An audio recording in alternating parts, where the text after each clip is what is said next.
అందరికీ నమస్కారం. ఈ రోజున మీ ముందుకు ఎందుకు వచ్చానంటే ఒక విషయం చెప్దామని వచ్చాను.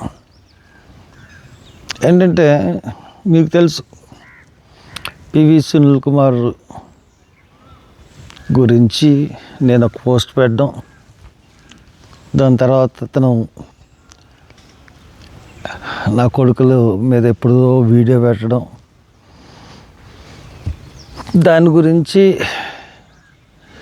వీళ్ళు అతన్ని అటాక్ చేస్తూ కొన్ని వీడియోలు పెట్టడం, కొంతమంది వచ్చి అతని దగ్గర మోసపోయిన వాళ్ళందరూ అతను చేస్తున్న వ్యవహారాల గురించి పెట్టడం అన్నీ జరుగుతూ ఉన్నాయి. ఓకే, నేనున్నానంటే ఏ పార్టీనన్నా సింగిల్గా ఎదుర్కొనే మనస్తత్వం అది.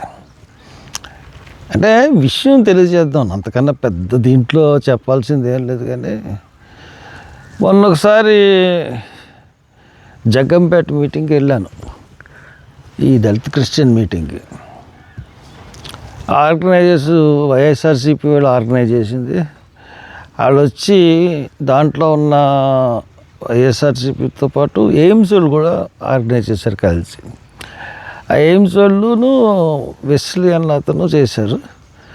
ఆ వెస్లీ చాలా వీడియోలు పెట్టాడు, ఇతను చేసిన అక్రమాలు, ఇతను చేసే పనులు. ఇతను అమెరికా వెళ్ళి అదేది ఆ సినిమా ఏది పుష్ప సినిమా కొని 50 కోట్లు సంపాదించాడని, ఇలాంటి చాలా విషయాలు అన్నాయి బయటకు తీసుకొచ్చారు. బయటికి తీసుకొస్తే ఆశ్చర్యకరమైన వార్త ఏంటంటే వెంటనే ఎవరైతే వీడియోలు పెట్టారో వాళ్ళందరూ కూడా వైఎస్ఆర్సీపీ వాళ్ళును ఎయిమ్స్ వాళ్ళు, వైఎస్ఆర్సీపీ ప్రతి ఒక్కరికి వెంటనే వాళ్ళని పిలిపించుకుని ఆ వీడియోలు డిలీట్ చేసింది పార్టీ. నేను చాలా ఆశ్చర్యపోయాను. పివి సునీల్ కుమార్ వైఎస్ఆర్సీపీకి ఎంత దగ్గర అనుకున్నాను. నిన్న ఒక అమ్మాయి పేరు ఐశ్వర్య, అమ్మాయి ఒక వీడియో పెట్టింది, మా శ్రీరాజ్ అన్న వాళ్ళ గురించి మాకు తెలుసు అని. అయితే విచిత్రం ఏంటంటే ఆ అమ్మాయి చాలా స్ట్రాంగ్ అనుకున్న అమ్మాయిని బెదిరించారు, మిమ్మల్ని పార్టీలో తీసేస్తామని కూడా చెప్పారట. అసలు నేను పార్టీలో ఉంటా కదా అందంట. అమ్మాయి కూడా వీడియో తీసేసింది. తర్వాత అసలు పివి సునీల్ కుమార్కి వైఎస్ఆర్సీపీకి ఎంత దగ్గర బంధం ఉన్నప్పుడు సునీల్ కుమార్ మీద తెలుగుదేశం ప్రభుత్వం ఎందుకు చర్యలు తీసుకోవట్లేదు? వైఎస్ఆర్సీపీకి సంబంధించిన మినిస్టర్లను వదలట్లేదు, మినిస్టర్ల కొడుకులను వదలట్లేదు, ఎవడు అవినీతి చేసినా వదలట్లేదు. కానీ సునీల్ కుమార్ని ముట్టుకోవట్లేదు తెలుగుదేశం పార్టీ. అంటే ఎందుకు? అతను ఆర్ఎస్ఎస్ పార్టీకి మీటింగ్కి వెళ్ళాడు, ఆర్ఎస్ఎస్ ప్రమోట్ చేస్తుంది కాబట్టి తెలుగుదేశం పివి సునీల్ కుమార్ని ఏమీ చేయలేదు, ఏమీ పీకలేదు, టు బీ ఫ్రాంక్. అంటే ఆ విధంగా నరుక్కొచ్చాడనమాట. అంటే ఆర్ఎస్ఎస్ మీటింగ్కి వెళ్ళడం అంటే సామాన్య విషయం కాదు.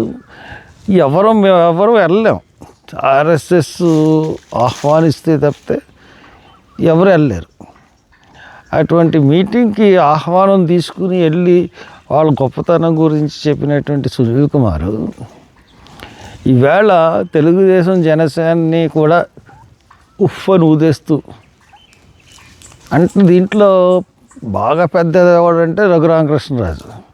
మా పార్టీ అధికారంలోకి వచ్చిన ఇచ్చేత్తని ఏమీ చేయలేక అక్కడ ఉండిల్లు వెళ్ళి కూర్చుని దుఃఖిస్తున్నాడు, యూజ్లెస్ ఫెలో. కాబట్టి వీళ్ళందరినీ చూస్తూ ఉంటే ఆర్ఎస్ఎస్ ఎంత బలమైందో మనకు కనబడుతూ ఉంది. ఆర్ఎస్ఎస్ ఈ దేశానికి పట్టిన పెద్ద దరిద్రం. మొన్న అందు గురించి అంటే ఆర్ఎస్ఎస్ గురించి చెప్తున్నాను నేను.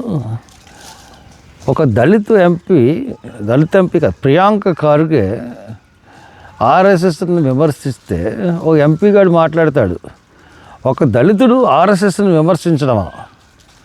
ఒరియామ, దళితుడైతే ఆర్ఎస్ఎస్ని విమర్శించకూడదు.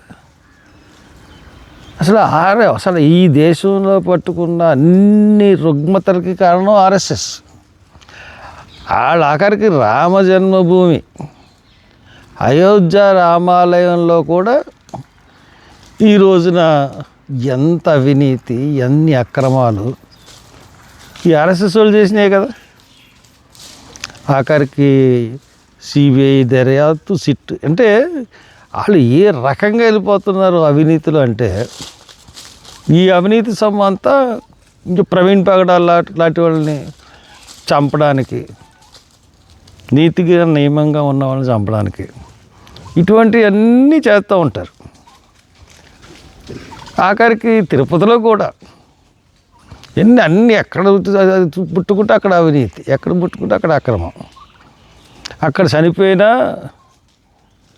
అక్కడ కమిషన్లు వేస్తారు, పోలీస్ కేసులు పెట్టరు. ఏంటంటే ఆర్ఎస్ఎస్ భావజాలం అలా ఉంది ఈ దేశంలో. చంద్రబాబు నాయుడు గారు, మీరు ఎలాగ ఏమీ చేయలేరు పివి సునీల్ కుమార్ని, పవన్ కళ్యాణ్ నువ్వు కూడా ఏం చేయలేవు, ఎందుకంటే ఆర్ఎస్ఎస్ దన్ను ఉంది కాబట్టి.